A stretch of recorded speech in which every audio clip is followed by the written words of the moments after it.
Hello everybody and greetings from MedTube channel for another series of videos on electrolyte abnormalities and acid-base disturbances. Starting off today with the most common electrolyte abnormality encountered in clinical practice, which is hyponatremia. And as usual, starting with the definition of hyponatremia, it is defined as a serum sodium concentration below 135 milliequivalents per liter. It could be hypoosmolar, isoosmolar, or hyperosmolar, as we will be seeing shortly. Hyponatremia usually presents with neurological symptoms secondary to cerebral edema, and that's because the water is driven from the extracellular compartment to the intracellular space through osmosis, causing the brain cells to swell. Now, hyponatremia could be classified both etiologically and clinically into the following. We have the first category, which is hyperosmolar hyponatremia.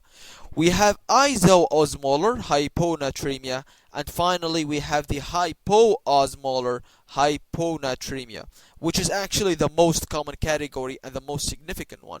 So let's first start with the hyper and the isoosmolar categories, and then we'll finish with the hypoosmolar. So starting with the hyperosmolar hyponatremia, and as the name suggests, your plasma osmolality is high, usually above 295 milliosmoles per kilogram. But if I ask you the following, how could you have a high plasma osmolality and at the same time you have low sodium? And the answer is you have other osmoles contributing to the plasma osmolality. In other words, you have osmotically active substances that are drawing water into the blood, causing the hyponatremia, which could be due to any of the following, with the most common, of course, being the severe hyperglycemia, as seen in DKA or hyperosmolar hyperglycemic state. Other causes would be hypertonic mannitol, maltose or sucrose solutions, which are used to deliver the IV immunoglobulin, or an advanced renal failure. Now, what really happens in advanced renal failure is the retention of free water, which causes dilution of the sodium and therefore hyponatremia. But since you also have retention of urea, which is an osmol, your calculated serum osmolality will be high.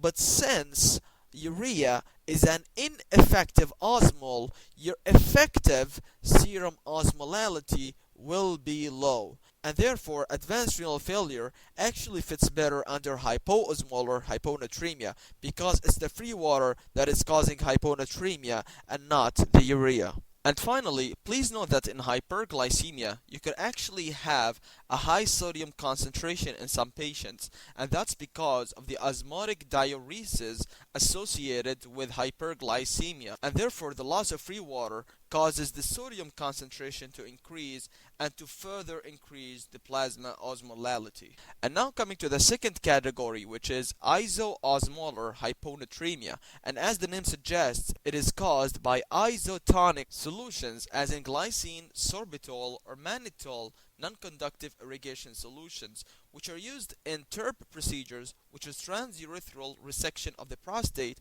or in hysteroscopy procedures. Now, these solutions are called non-conductive because they do not contain electrolytes, and therefore they do not conduct electricity, and therefore they are safe in unipolar electrocautery, which was commonly used in the past. But nowadays, since we use the bipolar electrocautery, we do not need these non-conductive solutions anymore. We could use the conductive solutions which contain electrolytes, as in isotonic normal saline. And isotonic normal saline does not have the risk of hyponatremia anymore, as in those solutions. But if I ask you the following question, why in isotonic normal saline you do not have a risk of hyponatremia, whereas in those isotonic solutions you do have a risk of hyponatremia? And simply the answer is that isotonic normal saline contains sodium. So logically, even if it's absorbed in large amounts during these procedures, they do not cause hyponatremia. But if they are absorbed in large amounts, they could cause other problems, as in fluid overload and pulmonary edema. Another cause of isoosmolar hyponatremia is pseudo hyponatremia, which is not a true hyponatremia, but it's rather a lab artifact, and it's seen in severe hyperlipidemia or paraproteinemia. What happens is that normally the water fraction of plasma is 93%, with the fats and the proteins accounting for the remaining 7%. But in hyperproteinemia or hyperlipidemia, you have a plasma water fraction of less than 80%, and therefore you have a measured sodium concentration that would be low for the specimen that you have measured because of the low plasma water fraction.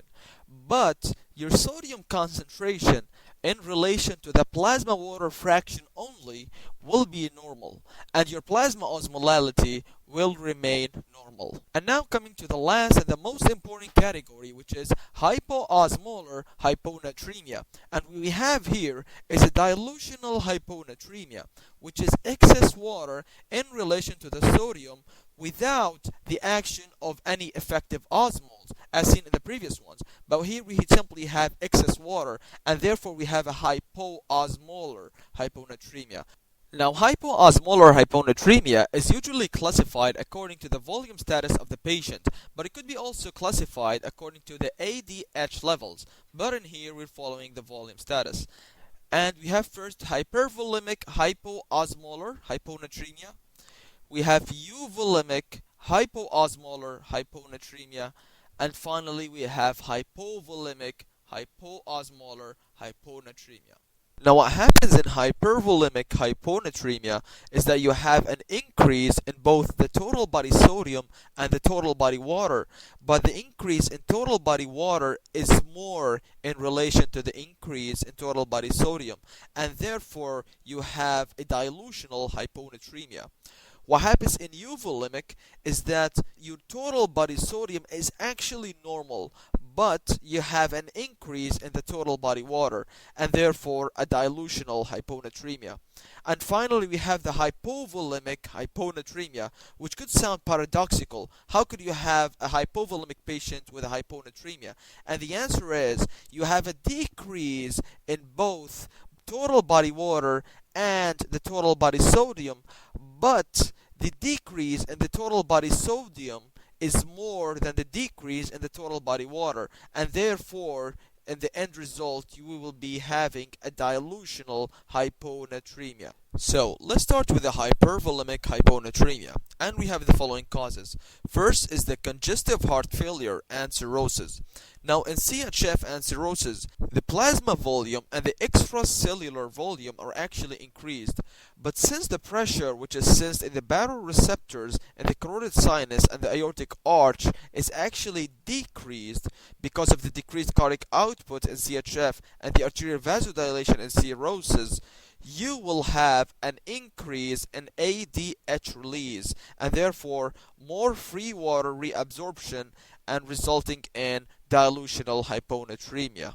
And now coming to pregnancy, and what happens in pregnancy is that you have an increase in the beta HCG, and the beta HCG resets the osmostat downwards, and therefore you have a physiological increase in the release of ADH and an increase in the thirst response, and therefore you have a dilutional hyponatremia, which is normal in a pregnant woman. And now coming to the last cause, which is advanced renal failure, which we have already discussed previously, if you remember, in the hyperosmolar hyponatremia, and we have also discussed previously why we have included it in the hypervolemic hypoosmolar hyponatremia.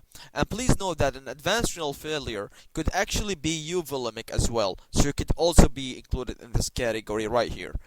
And finally, please note that I have not included the nephrotic syndrome, because a nephrotic syndrome usually maintains a normal effective blood volume and therefore does not trigger the ADH release unless there is a simultaneous renal failure associated with a nephrotic syndrome. And now coming to the euvolemic causes of hypoosmolar hyponatremia. And we can further classify them into two categories. The first is that you have a urine osmolality of more than 100, and we have several causes. The first is SIADH, syndrome of inappropriate ADH, and as the name suggests, you have an increase in the ADH release. Now, the golden question and a very common question that arises is why in SIADH specifically you will be having euvolemia. You will not have edema, you will not have hypervolemia, generally speaking, of course. And the answer is in SIADH, your sodium excretion is normal. And therefore, when you have an increase in the blood volume because of the ADH, you will have a release of the natriuretic peptides as the ANP, for example, the atrial natriuretic peptide. And this will result in the excretion of water and sodium in the urine, despite the high ADH. And on the long term, your sodium excretion actually will be more prominent than the water retention itself. And therefore you will have kind of a balance in the total body water, and therefore you will have euvolemia, and at the same time you will have hyponatremia because of both the fluid retention and the increased sodium excretion. And then we have adrenal insufficiency, and it has actually several mechanisms by which it causes hyponatremia. But making long story short, your decrease in the aldosterone level and the cortisol level will eventually cause an increase in the ADH and therefore euvolemic hyponatremia. And it's usually the secondary type that causes the euvolemic hyponatremia, not the primary adrenal insufficiency. And finally, we have hypothyroidism, and the exact mechanism is incompletely understood by which it causes hyponatremia, but several mechanisms have been proposed, as the inability to excrete free water, or the increase in ADH, or a third cause, which is that the GFR itself is reduced. And now coming to the second category, which is having a urine osmolality of less than 100, and we have several causes, starting with the psychogenic polydipsia, also known as primary polydipsia. And what you have here is an osmotic threshold for thirst that is lower than the osmotic threshold for ADH, and therefore you have a stimulation of thirst before you really have a stimulation of ADH release, and therefore these patients will not really have a hyponatremia usually, because whatever they drink because of the excessive thirst will be excreted through the urine because of the absence of ADH release. However, there are two mechanisms by which you could have a hyponatremia in psychogenic polydipsia. And the first one is that you drink a really huge amount of water all at once, such as 3 to 4 liters at once. Or the second mechanism is that you have somehow an increase in the ADH, such as a transient increase in ADH release due to the acute psychotic episode, or due to nausea, or due to stress, or due to a concurrent diuretic use in those psychotic patients. Or finally, it could be due to the increase in net response of the kidneys to the ADH. So even though you could have a normal ADH levels, but you have an increase of the kidney response to the ADH. So the end result of this increase in the ADH response, whether due to increased ADH levels or the increase in ADH sensitivity in the kidneys, you will have water reabsorption, therefore triggering the hyponatremia in those psychogenic patients. And now coming to the beer bottomania and the tea and toast diet, both of which have a low dietary solute intake. So it's not really the low solute, which are the electrolytes taken in your diet, that cause the hyponatremia. So it's not because you're taking low sodium so you're having hyponatremia. No, it's actually rather because your low plasma solutes will impair your nephrons' ability to excrete free water, and therefore you'll have free water retention triggering a dilutional hyponatremia. And now coming to the third and the last category of hypoosmolar hyponatremia, which is hypovolemic hyponatremia. And again, you have both water loss and sodium loss, but the sodium loss is more than the water loss. And we have two main categories, either renal causes or extra-renal causes, with the renal causes being the diuretics. And the diuretics are the most common cause of hypovolemic hyponatremia. and we have the salt wasting nephropathy, and you have urinary sodium, of course, of more than 20, and that indicates that your sodium loss is through the kidneys. So starting with diuretics, the thiazides are actually more likely to cause hyponatremia than the loops, and here is the reason. So as we all already know, the thiazides inhibit the sodium chloride cotransporter and the DCT, the distal convoluted tubules, and therefore they will draw the water into the tubules. And when this urine reaches the collecting ducts, in the presence of the ADH, this free water will actually be reabsorbed, leaving the solutes in the urine, and therefore you will have sodium excretion. But what happens in loops is that the loop diuretics inhibit the sodium potassium 2 chloride cotransporter in the thick ascending loop of Henle, right here, the thick ascending loop. And this thick ascending loop is actually the part of the nephron which is responsible for creating the osmotic gradient. And since you have inhibited the transporter in here, you will lose the medullary osmotic gradient in the nephron. And when the urine reaches the collecting ducts, there will be no more gradient between the tubule and the interstitium. So even though you have ADH, which is normal and functioning, there will be no free water reabsorption because the gradient is now absent. And therefore, the loops will be better diuretics, will lose the free water better, whereas the thiazides are better natriuretics, will lose the sodium better. And now going back to our list of the hypovolemic hyponatremia, and the next condition is called salt wasting nephropathy, also known as cerebral salt wasting syndrome. And what happens in this condition is that your proximal tubules are dysfunctional, causing a urinary sodium loss. And this sodium loss will increase your ADH release and therefore causing reabsorption of free water from the collecting ducts. And this will further aggravate your hyponatremia. And this condition is usually due to a central nervous system disorder, as in brain tumor or brain trauma or brain stroke or a brain hemorrhage, etc. Or it could happen in the absence of any CNS disease. Now the exact mechanism of how the CNS disease is related to your kidneys is incompletely understood, but there have been several mechanisms suggested, such as the increase in sympathetic activity and dopamine released caused by the injured brain, and this causes an increase in the sodium excretion by the kidneys. Or it could be due to an increase in the natriuretic peptides release triggered by the injury to the brain, and this also causes an increase in the sodium excretion. And now coming to the extrarenal causes, where you have a urinary sodium excretion of less than 10. And the same story is repeated over and over again. First, you have water loss and sodium loss through vomiting or diarrhea or sweating or third spacing, and you will have an initial hyponatremia. And this hyponatremia will be further aggravated by the release of ADH triggered by the water loss, and this will further cause a dilutional hyponatremia. And this dilutional hyponatremia could actually be further aggravated by the oral intake of free water. This is all for the classification and etiology of hyponatremia, and please note that these are not all the causes of hyponatremia, but there are few other causes which are not mentioned in this video. And now going to the management of hyponatremia. And of course, as always, the management starts when you see the patient. And when you see the patient, we start, of course, with the history taking. And with the history taking, the first thing to ask about is any causes of volume depletion, as any history of diarrhea or vomiting or diuretics use.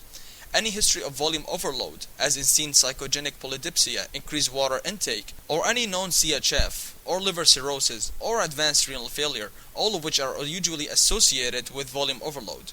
We also could ask for any known endocrine diseases, as hypothyroidism, or diabetes mellitus, hyperglycemia, or any SIADH, or any adrenal insufficiency. We could also ask any history of trauma, as seen in head trauma, for example, and causing cerebral salt wasting. We could also ask about the diet of the patient, looking for beer potomania and tea and toast diet. And then we go to the physical examination and we start looking for any dehydration signs, as seen in decreased skin turgor, or decreased JVP, or hypotension, or even decreased urine output. And then we look for any signs of hypervolemia, as seen in peripheral edema or in ascites. And then we look for clinical manifestations of any endocrinological diseases, as in diabetes or hypothyroidism. And then we assess the patient for any malnutrition, indicating any beer potomania or tea and toast diet. And then we go to the investigations, and we have lots of investigations, but of course the most important three investigations are the serum osmolality, the urine osmolality, and the urinary sodium, potassium, and chloride. And that's because when you know these numbers, you'll be able to classify your hyponatremia into one of the previous categories. And then finally coming to the treatment. And the treatment itself is actually very wide topic, which could actually require an additional video, but I'm just gonna mention a very small summary of the treatment. And of course the most important is water restriction to less than 1 liter per day, and that's to counteract the hyponatremia. But of course you have exceptions, with the first one being if the patient is hypovolemic, you will have to give the patient a normal saline. And if the patient has certain conditions, you will have to give a hypertonic saline, as in hyperacute hyponatremia, which is hyponatremia arising in several hours.